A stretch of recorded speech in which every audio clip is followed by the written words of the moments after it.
दर्श अमावस्या, चुकूनही या एका वस्तूला हात लावू नका, नाहीतर नुकसानच नुकसान होईल. अमावस्येच्या दिवशी या चुका करू नका, नाहीतर वाईट परिणाम भोगावे लागतात. अमावस्येच्या दिवशी पितरांच्या आत्म्याच्या शांतीसाठी पूजा केली जाते, म्हणून या दिवशी पितरांबद्दल वाईट बोलू नका आणि त्यांना तर्पण करायला विसरू नका. अमावस्येच्या दिवशी कुत्रा, गाय, कावळे यांना त्रास देऊ नका. या दिवशी या प्राण्यांना त्यांच्या पूर्वजांचा भाग म्हणून त्यांना अन्न दिले जाते, म्हणून त्यांना इजा होऊ देऊ नका. अमावस्येच्या दिवशी पिंडदान, तर्पण दान, श्राद्ध पितर वाट पाहत असतात, म्हणून या दिवशी सर्व गोष्टी करायला विसरू नका. या गोष्टी करायला विसरला तर पितर रागावतात आणि याचे वाईट परिणाम भोगावे लागतात. अमावस्येच्या दिवशी केलेल्या पूजेचे शुभ फल प्राप्त करण्यासाठी दिवसभर ब्रह्मचर्य पाळावे. नियमांचे पालन केल्यास पूजेचे पूर्ण फळ प्राप्त होते. अमावस्येच्या दिवशी तामसिक वस्तूंना हात लावू नये. चुकणे मांस आणि दारूंचे सेवन करू नये, तरच या दिवशी केलेल्या पूजेचे चांगले फळ मिळते, नाहीतर 7 पिढ्यांचे दारिद्र्य येते. पिढ्यानी पिढ्या पितृदोष लागतो. अमावस्येच्या दिवशी घराच्या स्वच्छतेकडे विशेष लक्ष दिले पाहिजे. घरात किंवा आजूबाजूला घाण पसरू नये, तरच पूजा शुभ होते.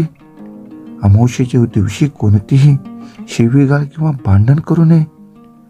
अमावस्येला पितरांच्या शांतीसाठी हे काम करा. अमावस्येच्या दिवशी पितरांचे ध्यान करताना पिंपळाच्या झाडाला गंगाजल, काळे तीळ, साखर, तांदूळ, पाणी, फुले अर्पण करा आणि ओम पितृये नमः या मंत्राचा जप या दिवशी करा. पितृशोध आणि पितृस्तोत्राचे पठण केल्यानंतर शुभ फल प्राप्त होते. दर्श अमावस्येच्या दिवशी रात्री पिंपळाच्या झाडाखाली मोहरीच्या तेलाचा दिवा लावा आणि तुमच्या मनोकामना पूर्ण होण्यासाठी प्रार्थना करा. अमावस्येच्या संध्याकाळी तुपाचा दिवा लावून नदीत किंवा तलावात रंगत लावा. यामुळे पितरांना शांती मिळते आणि त्यांना आशीर्वाद प्राप्त होतो. रात्री शिवलिंगाला जल अर्पित करून बेलपत्र अर्पित करून शंकराची पूजा करावी.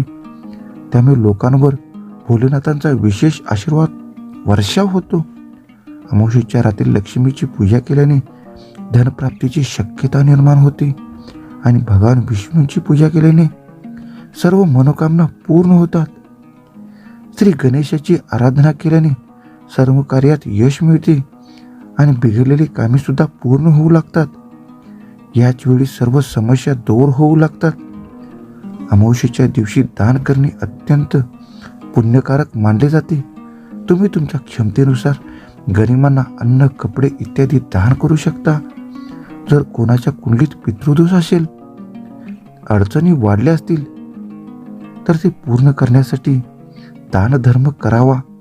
अशा स्थितीत सर्व सदस्यांनी नाणी घेऊन ती पुन्हा दान करावीत. त्यामुळे पितृदोष दूर होतो. अमावस्येच्या तिथीला कावळा, पक्षी, कुत्रा आणि गाय यांना खायला द्या. यासोबतच पिंपळ किंवा वटवृक्षाखाली जल अर्पण करा. यामुळे पितरांचा आशीर्वाद मिळतो. माहिती जर तुम्हाला नक्की आवडली असेल तर आपल्या सर्व सहकुटुंबाला, मित्र परिवाराला आवर्जून सांगा, कारण दर्श अमावस्या अत्यंत महत्त्वाची समजली जाते.